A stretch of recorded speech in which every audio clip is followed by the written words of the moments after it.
శ్రీ లలితా సహస్రనామ స్తోత్రంలోని 684వ నామం రాజరాజేశ్వరి. మంత్రస్వరూపంలో శ్రీ రాజరాజేశ్వర్యై నమః.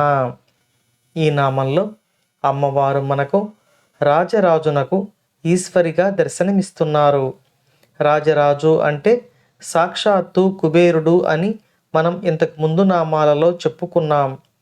కుబేరునకు ఈశ్వరి అయిన తల్లి, కుబేరునకు శక్తిని ప్రసాదించిన తల్లి రాజరాజేశ్వరిగా అంటే సాక్షాత్తు లక్ష్మీ స్వరూపంగా ఈ నామంలో మనకు దర్శనమిస్తున్నారు. ఇక ఈ నామం గురించి మరింత వివరంగా మనం ఇప్పుడు తెలుసుకునే ప్రయత్నం చేద్దాం.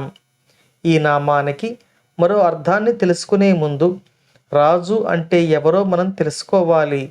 రాజు అంటే గొప్పవారు, అందరి చేత ప్రశంసింపబడేవారు, కీర్తి కలిగిన వారు అనే అర్థాలు వస్తాయి. వారి యొక్క గొప్పతనం అమ్మవారి యొక్క ఉపాసనకు ఒక ఫలమై ఉంటుంది. అటువంటి వారి పట్ల అమ్మవారు దయ చూపించి వారి గృహాలలో తన అనుగ్రహాన్ని కురిపించడం ద్వారా శక్తి సామర్థ్యాలు వారిని అంటిపెట్టుకుని ఉంటాయి. గొప్పవారైన ఉపాసకులను అనుగ్రహించి వారికి సకలైశ్వర్యములు చిట్ట చివరకు మోక్షమును ప్రసాదించే ఈశ్వరిగా ఈ నామంలో అమ్మవారు రాజరాజేశ్వరి స్వరూపంతో మనకు దర్శనమిస్తున్నారు. ఇక ఈ నామానికి మరో అర్థాన్ని కూడా తెలుసుకుందాం. మనం నివసించే లోకంతో పాటు అనేక లోకాలను పరిపాలించడానికి దేవతలు నియమింపబడ్డారు. వీరికి రాజుగా దేవేంద్రుడు ఉండగా అష్టదిక్పాలకులు మొదలైన వారు మనలను శాసిస్తున్నారు. వీరందరూ మనకు రాజులు.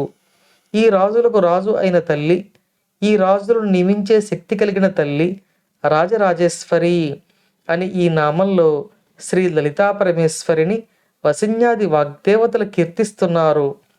ఈ అమ్మవారి అనుగ్రహం మనపై కలిగితే ఈ జన్మలోనే సకల సౌఖ్యములు, సిరి సంపదలు మన చేత అనుభవింపచేసి తుదకు మోక్షమును కూడా అమ్మవారు ప్రసాదించగలరు.